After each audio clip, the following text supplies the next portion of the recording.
Jeffrey Epstein? It's clear someone did. And so you have to then look at what was the situation. Like I said earlier, everyone is expendable. And, there are some who believe he's still alive and it was all a scam and he's, somewhere else and maybe had a face change. I don't know. I wouldn't rule anything out with these people. But on the face of it, he was. When you say these people with as much specificity as possible, who are these people? They are basically agents and gophers of this global cult, and which is orchestrating it all, and to whom everybody that serves it is expendable. So the reason Savile was never taken out is because he was considered safe, and he was, and they watched his back because if he went down, lots of these people went down with him. And so you had a situation with Epstein where he's in this jail in New York and he's awaiting trial, which would have generated enormous amounts of publicity, obviously, and questions. And then suddenly he's not alive anymore. So it was pretty obvious that he was taken out. Exactly by whom, on exactly whose say so. Well, we don't know that, but you What's your best guess? you talk to um, or you listen to people who've been in those cells who say it was impossible to commit suicide in those cells, and you had the two guys who fell asleep and all that stuff. So there's they revealed the footage of from the prison of his door or whatever, and there's bits missing, and none of it makes sense because none of it is true. But in terms of who was behind it specifically, well, uh, look at who had most to lose. But in the end, it's the shadow people you never see that make these things happen. If you could see them in the public arena, I don't care if they're Jimmy Savile or Donald Trump or Jeffrey Epstein, they're still gophers. The shadow is where the shadows is where it's all coming from, and so you have um, Obama in office, and you have Biden in office, Democrats, and you have Trump in office, Republican. Um, but they come and go. They're here today, gone tomorrow. Politicians, but the shadow people are always there, and that they're the ones that are driving it. Are the shadow people labelless, titleless, ineffable? Or is it Bilderberg Group? Is it World Economic Forum? Is it Freemasons? Is it reptile people? Is that all different words for the same thing? With as much specificity as possible, like how do we identify the shadows? It's all in the end the same network if you go deep enough.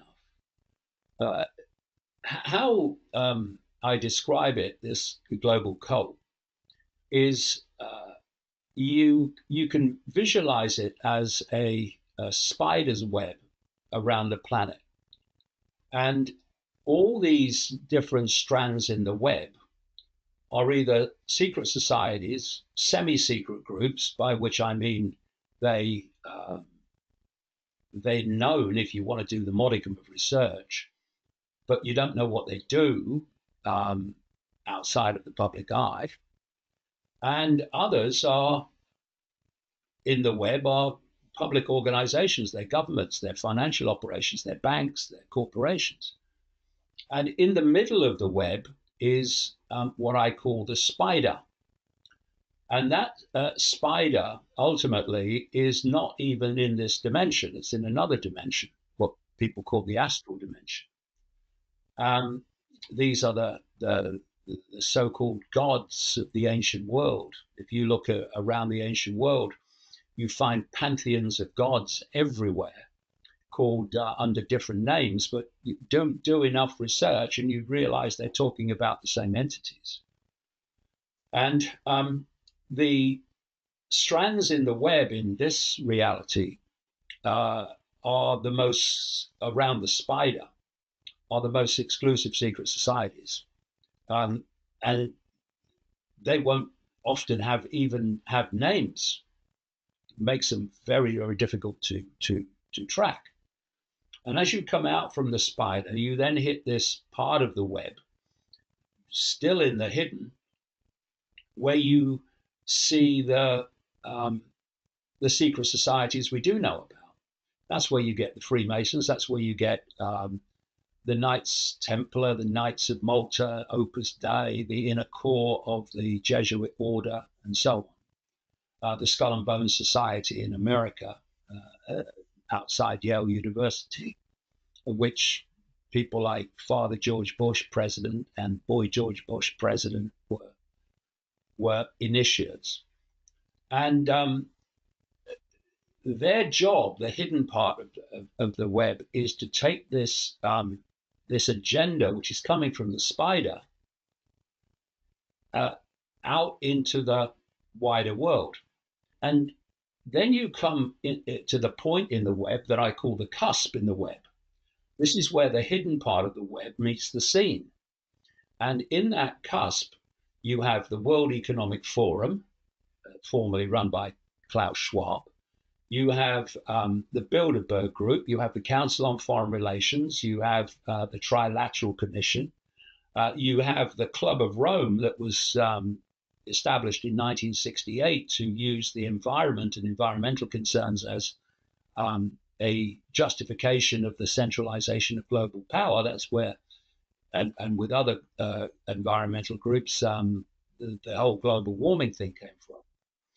And also in that cusp part of the web, you have all these non-governmental organizations, many of the big ones funded by George Soros, and you have think tanks. And their job, although most of them in it don't realize that this way that manipulation works, their job is to take the agenda for the world from the spider coming out of the hidden and to play it out in the public arena through governments, government agencies, corporations, etc., banking systems. And so if you then look from this perspective at the world that we see, there appears to be endless organizations, and they don't seem to be connected. But if you go deep enough in them, you reach that point where they attach to the web. And at that point, they are the same organization pursuing the same agenda. Thank you guys so much for watching. If you enjoyed that episode, you might also enjoy this episode over here, as well as this one over here. Thank you for subscribing. Appreciate you. I'll see you in the next video.